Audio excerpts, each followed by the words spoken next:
Hello football fans. Football ইতিহাসের একমাত্র footballer হিসেবে ক্রীড়া জগতের অন্যতম মর্যাদাপূর্ণ পুরস্কার Laureus world sportsman of the year বিজয়ী একমাত্র খেলোয়াড় হচ্ছেন লিওনেল মেসি। অসংখ্য ব্যক্তিগত শ্রেষ্ঠত্বের পুরস্কারজয়ী মেসি এই পুরস্কারটিও জয় করেছেন দুবার। গত বছর ইউরোপের শীর্ষ পর্যায়ের লিগ ছেড়ে অপেক্ষাকৃত নিচের সারির লিগ মেজর লিগ সকারে নাম লেখালেও আর্জেন্টাইন মহাতারকার জনপ্রিয়তা কমেনি একটুও। MLS-এ নাম লেখালেও এখনও অপ্রতিরোধ্য লিওনেল মেসি। ভাবা হয়েছিল ইউরোপ ছাড়ার পর ব্যক্তিগত শ্রেষ্ঠত্বের পুরস্কারের আসরে মেসির নাম আর সেভাবে আসবে না, কিন্তু সে ধারণা ভুল প্রমাণিত হয়েছে এরই মধ্যে। কিছুদিন আগেই ফিফার বর্ষসেরা পুরস্কার দ্য বেস্ট জিতেছেন মেসি। এবার আরও একটি মর্যাদাপূর্ণ পুরস্কার জেতার সম্ভাবনা আছে তার। মর্যাদাপূর্ণ Laureus world sportsman of the ইয়ারের পুরস্কারটির জন্য মনোনয়ন পেয়েছেন ইন্টার মায়ামির এই মহাতারকা। মেসির পাশাপাশি দ্বিতীয় ফুটবলার হিসেবে এবছর আর্লিং হল্যান্ডও এই পুরস্কারটি জয়ের জন্য মনোনয়ন পেয়েছেন। এর আগে ফিফা দ্য বেস্ট এবং ব্যালন ডি'অর পুরস্কারটির জন্য লিওনেল মেসিকে টক্কর দিয়েছিলেন আর্লিং হল্যান্ড। এবার তিনি Laureus world sportsman of the ইয়ারের পুরস্কারটির জন্য মেসির সঙ্গে লড়াই করবেন। 2024-এর লরিয়াস অ্যাওয়ার্ডের পুরস্কারটির জন্য ফুটবল থেকে এবার শুধু মেসি আর হল্যান্ডই মনোনয়ন পেয়েছেন।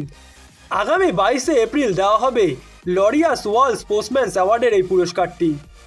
2024-এর এই পুরস্কারটির জন্য মেসি ও হল্যান্ডকে টক্কর দেবেন সার্বিয়ান টেনিস সুপারস্টার জোকোভিচ।